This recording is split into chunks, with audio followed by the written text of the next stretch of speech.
why do we always immediately go to attacking the character of the player? I mean, why do we do that? I mean, Santa John, look, I get what you're saying, that, oh, he might be running away from competition. Why is that our first thought? Why do we treat players like why? I don't get why we, and maybe it's because of the capitalistic society of everything is business-centric in America. Yep. So we always look out for the business, and we always want the business to thrive instead of the employee. I think that's what it is, but why is it Oklahoma's going to bring in 2 quarterbacks? Great, yay, everything's fantastic. That's the way it should be. And then Jaden O'Neal goes and, takes a visit somewhere else, and all of a sudden it's, oh, he's not loyal. Oh, he's running away from competition. Why is that our first thought?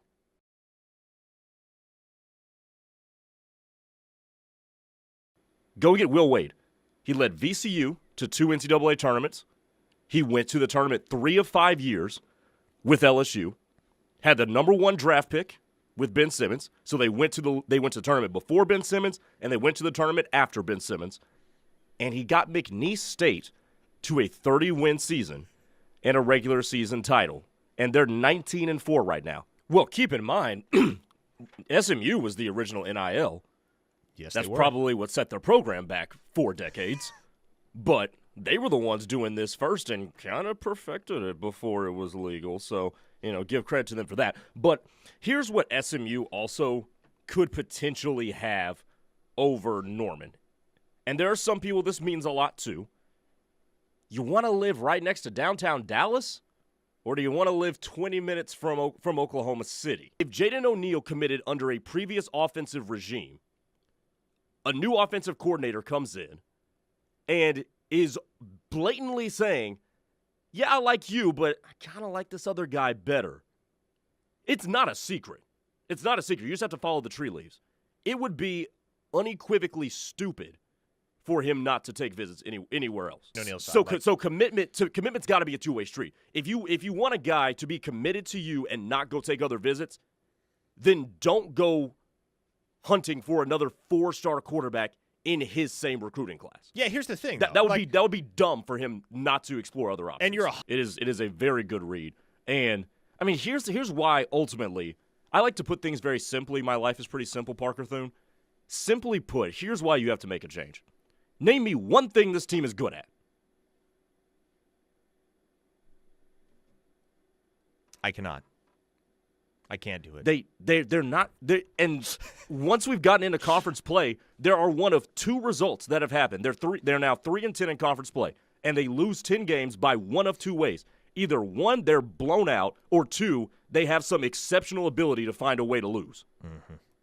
And then you combine that with your team not being good at literally anything, you got to make a change. Haven't been following the saga. Jaden O'Neal has been committed to the University of Oklahoma since June 24th of last year. So we're talking almost 9 months since he locked in his pledge to Oklahoma.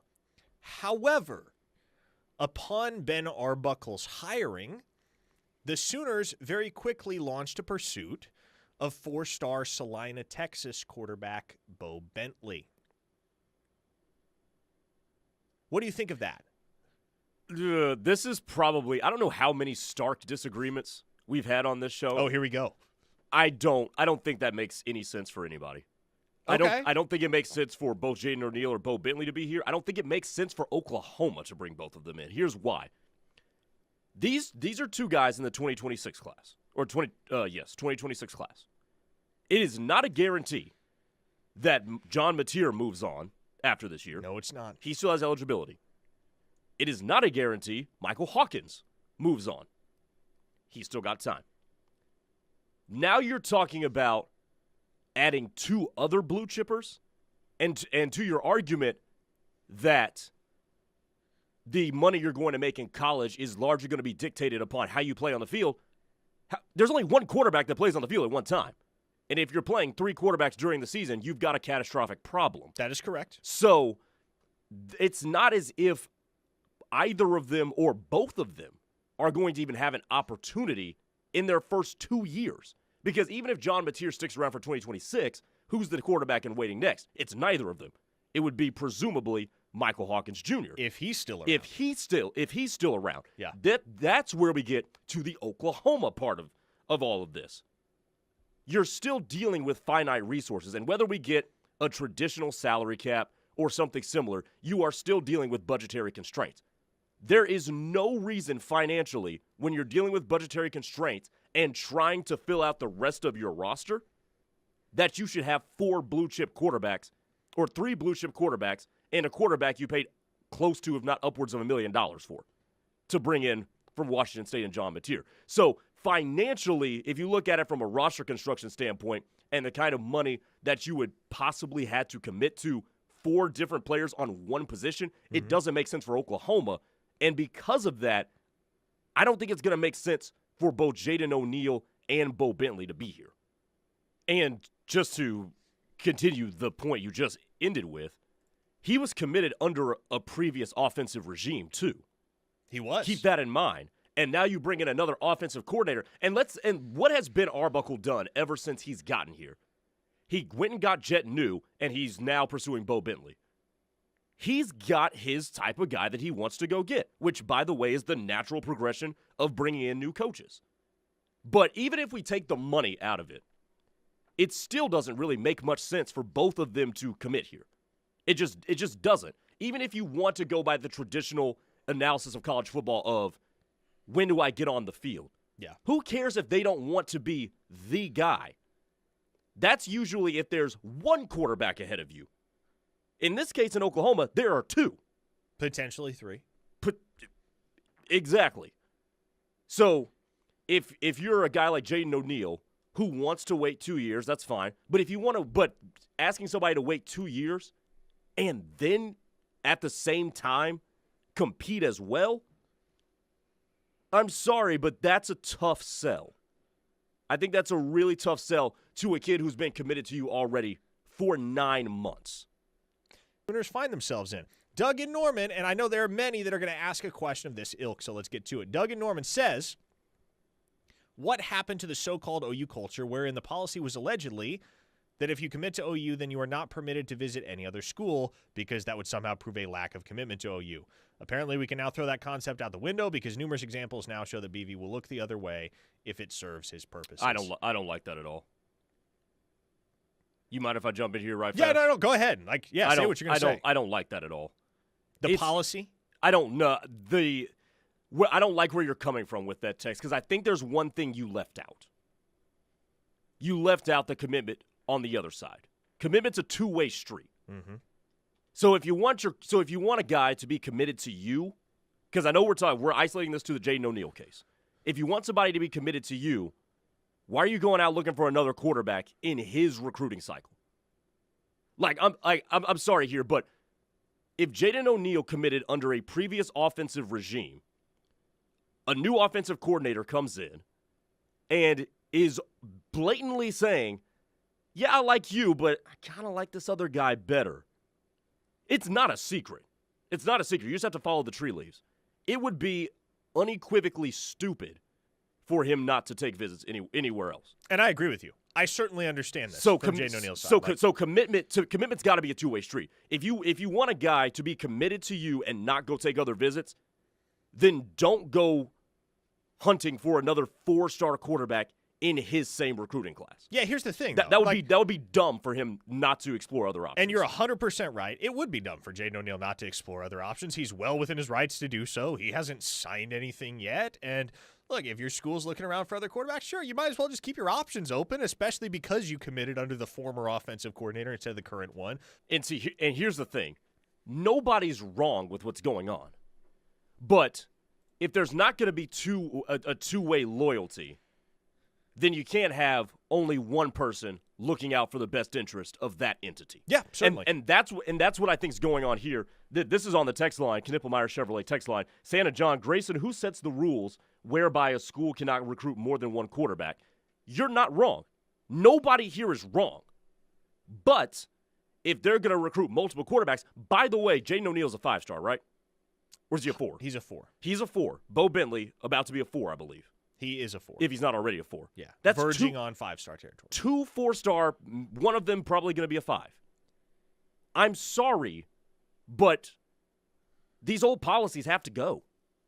You can't if you're going to look out, if you're Oklahoma and you're going to look out for yourself and say, well, we've got to take 2 quarterbacks, you're doing your job. But Jaden O'Neal would be serving to his own detriment to not look out for himself as well by going and at least vetting other options. So this is a situation here where nobody's wrong. And look, sometimes policies have to be amended. I know they've got a policy where they say you take no other official visits. I'm sorry, but quarterbacks are treated differently. Yes, they are. Especially, just like Michael Fasusi was treated differently, right? Quarterbacks and pristine talents at pristine positions are going to be treated differently. That is the world we live in, and I think it's the right move. Nobody here is wrong. It's especially too, Parker, you laid out. How many names did you name out? 5? John Mateer, Michael Hawkins, Jet New, Cole Gonzalez, Bo Bentley, Jaden O'Neal. There are 6 people involved in this Oklahoma quarterback carousel of who's going to be on the roster. That is, I'm sorry, way too many variables for me not to go look at least explore what else is out there. Way too many variables. But here's what I hate about these competitions. I mean, not the competitions, these conversations. Why do we always? Why do some? I say we. I mean, and I think it's a decent portion of the general public. Why do we always immediately go to attacking the character of the player? I mean, why do we do that? I mean, Santa John, look, I get what you're saying, that, he might be running away from competition. Why is that our first thought? Why do we treat players like, why? I don't get why we, and maybe it's because of the capitalistic society of everything is business-centric in America. Yep. So we always look out for the business, and we always want the business to thrive instead of the employee. I think that's what it is, but why is it Oklahoma's going to bring in 2 quarterbacks? Great, yay, everything's fantastic. That's the way it should be. And then Jaden O'Neal goes and takes a visit somewhere else, and all of a sudden it's, he's not loyal. He's running away from competition. Why is that our first thought? And it's not isolated to the situation. That's a very popular way to go about things. Yes, it is, and I think it has to do, and I'm not saying this is right or this is the way it should be, because this is not how it should be, but I think a lot of that comes down to the fact that guys are getting paid now, and it's become way easier for the average fan to individually target a certain player with criticism. They feel more justified in doing so. No, because we've done that forever. This is not a new thing. No, it's not a new thing, certainly. It's gotten louder in the NIL era. That I will agree with you with. Sure. But I don't think that prevailing thought is something that popped up in the last half decade with NIL. Kyle from Salisaw says, louder for the folk in the back, Grayson. A 402 listener adds, preach, Grayson. Preach. Credit to you, sir. That was a popular take. I don't know. T-Bone says Grayson's on fire. Preach. Look at this. Look at this. The praise is rolling in. You're on a heater. I mean, I don't get it.